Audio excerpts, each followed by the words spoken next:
So I just want to do a quick video on the Remington 1187.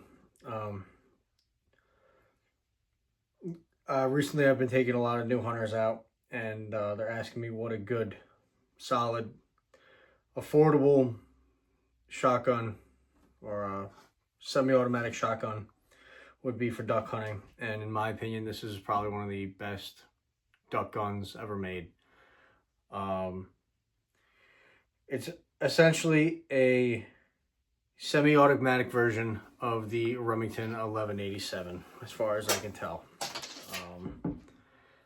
This here is my grandfather's. It's the first gun I hunted with. Everything I've ever killed has been with this gun, and I think it's a very underappreciated design. It doesn't get much attention, especially with all the newer inertia-driven guns. This is a gas-operated system, and just wanted to do a quick video on it. It's a very simple gun. It's a very reliable gun, and it's a gun that takes a beating and comes in at an affordable price. So this gun is chambered in 2 3/4 and 3-inch. Show you how to disassemble it real quick. It breaks down almost identically to an 870. If you have an 870, you'll be familiar with this disassembly.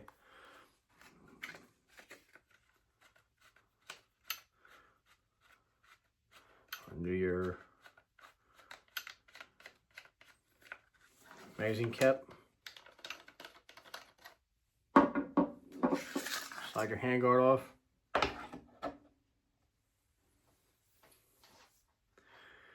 Pull your barrel right off.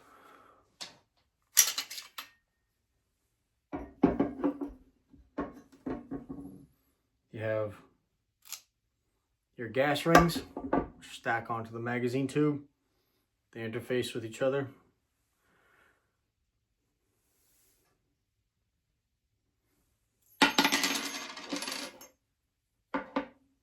Pull your bolt handle out. Then under here, this is your bolt release and your lifter release. Inside, on the right hand side of the gun, there's a little lever you depress and pull your action out. This bolt is absolutely identical to an 870 bolt. There's nothing different about this bolt compared to an 870. This is your gas piston operating system. You can see this part where the bolt interfaces. I guess you would consider this the carrier. This is identical to a 870. Grab my pin punch. You have 2 pins, a larger one and a small one. Push some 2 pins out.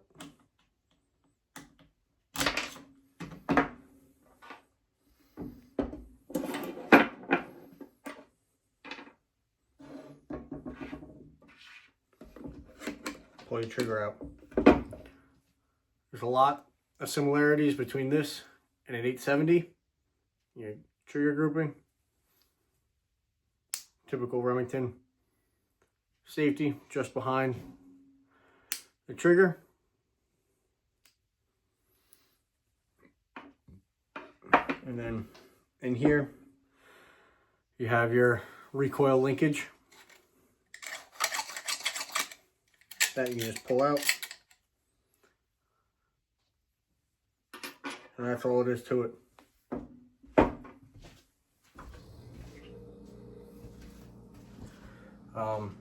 Cleaning's very simple. You take a rag, wipe down your magazine tube, wipe down the inner part of your receiver, hoppies. Same thing with this. Take a rag, you wipe down whatever you can, paper towel, with oil. Get in there with a brush, brush all this out. You know, you don't really get much debris caught up in there. You take your rag, wipe out the inside of your gas cylinder, and you know, you brush it all down, wipe it down, with bore solvent, and then you come follow it up with oil. So I'm gonna do that real quick, show you guys.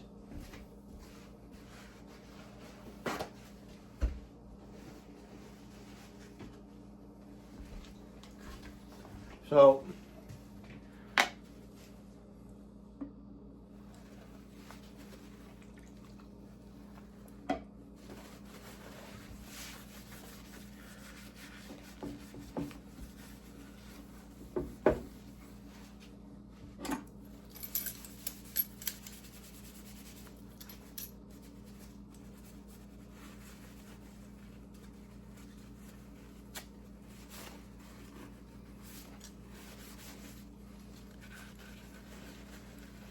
this gun is a gas-driven system, so inside this collar,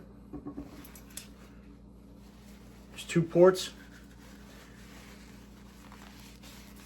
gas vents into here, and cycles the gun back.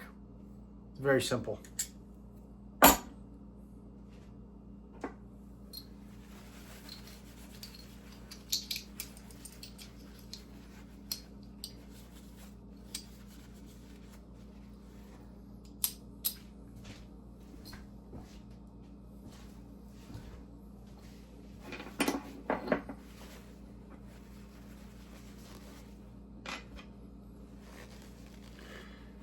It does have a few extra little parts compared to the newer inertia guns, but to be honest with you, it is a very, very robust design that I have yet to find anything comparable. Problems that you'll hear oftentimes with this gun, because it is such a heavy operating system, given that it's a pretty stout recoil spring in here, and this is obviously very heavy gas operating system, is that it won't cycle lighter loads. Anybody that knows the 1187 will recognize that I'm missing one of the parts that is common on these guns, and that is the little rubber O-ring that is the same diameter that stacks in addition to these 2 gas rings. And that, if you have that installed, will help you cycle those lighter target loads. However, I'm duck hunting and I'm shooting mostly 3-inch shells. I never really see the need to have it. The gun cycles just fine and is very soft recoiling as it is. I've never had a malfunction with it that wasn't operator induced, i.e. that the gun didn't cycle on its own. Any malfunction that I've ever had was loading the gun, and even then I can't remember a time where the gun didn't function as needed. It's a very simple design, and anybody that knows the legacy of a Remington 870 knows how they are used throughout the entire US military for decades. And this is just the semi-automatic version of it. And why you wouldn't want to have that simplicity and reliability in your duck gun, there's no reason why you wouldn't want that. So just come in here. I just put a little bit of oil in here because I do hunt in a salt marsh environment. So anywhere where you see wear on your gun, you're gonna dribble a little bit of Rem oil or whatever your favorite lubricant is. You can see here where the coating is worn away. That's where you're gonna put a little bit. You don't want to put too much oil in your guns. Creates little puddles and traps debris. So we're just trying to keep these parts moving nice and smoothly and limiting friction. Put a little bit on your magazine tube. Rub that in. And then it goes back together pretty tool free. So flip this upside down. You'll see in here on either side of the receiver there's a track, which this operating linkage, I guess you would call it your recoil linkage, lines into. Line it up onto those grooves. It takes a little bit of practice to get it lined up right. A pair of needle nose pliers helps, but once you get the hang of it, don't really need it. Drop your trigger in.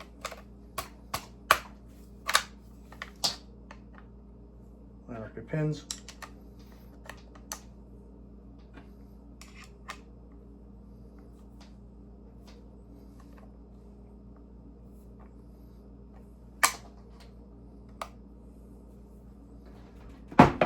Come here, take your bolt, drop it on your operating rods.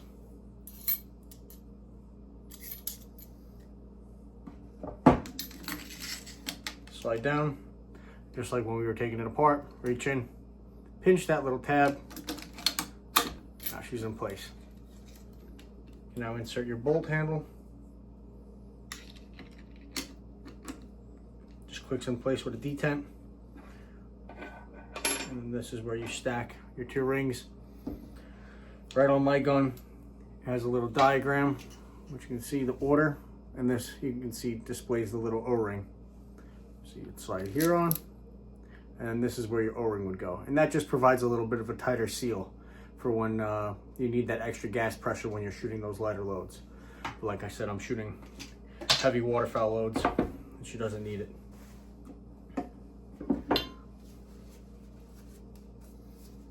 Wipe your barrel down. This barrel's clean. I just cleaned her, so but otherwise you run a rod through it with a brass brush, and then follow up with a cotton swab.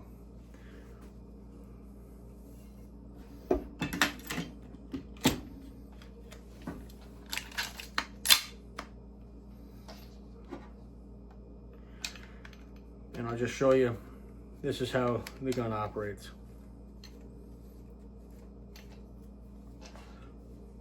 So upon firing,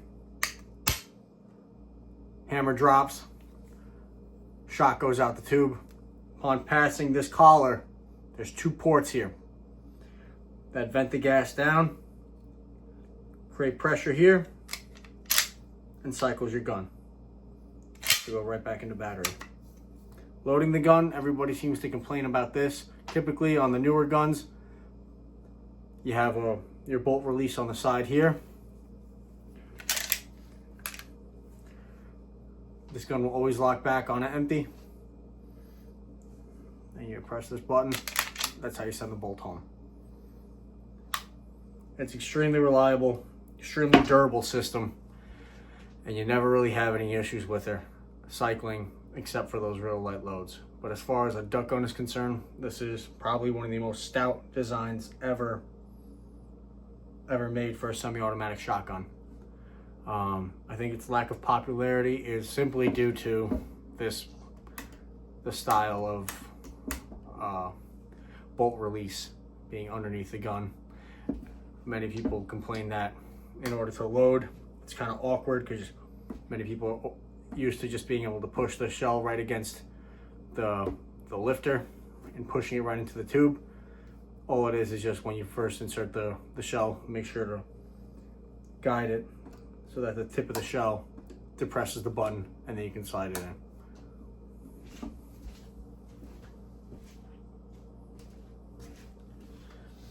The only problem I've ever had with this gun is due simply just to use.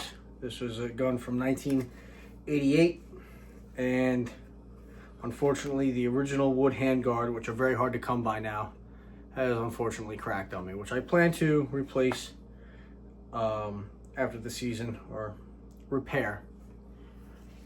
But in the meantime, I found this replacement online. Not exactly the prettiest, but it works, and it's camo.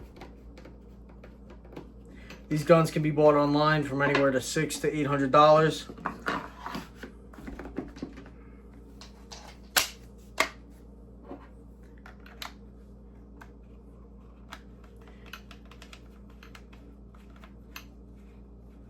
It is a bit of a heavier gun, but because of that, it's extremely light recoiling and is very smooth.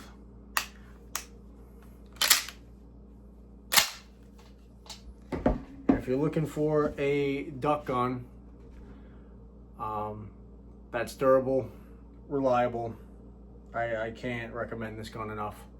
They're kind of hard to come by now with Remington having manufacturing distribution issues post bankruptcy. They're now owned by Rem Arms. But if you can find one of these guns, I highly recommend it. Yeah, so I don't have much else to say for it, but yeah, I highly recommend you get one of these guns. The Remington choke tubes are easy to come by, and it'll cycle any duck load you put through it. Very soft recoiling, and you never have the issues that you have with these inertia guns that I'm seeing. It's a stout gun. All the new guns I pick up, they feel just cheap to me, plasticky, and for the price that you're going to be paying for one of those Frankies or Stogers, I just believe this is a much more durable, and it's nice having a gun that's made in the USA when you're hunting in the USA. So, yeah, take care, guys.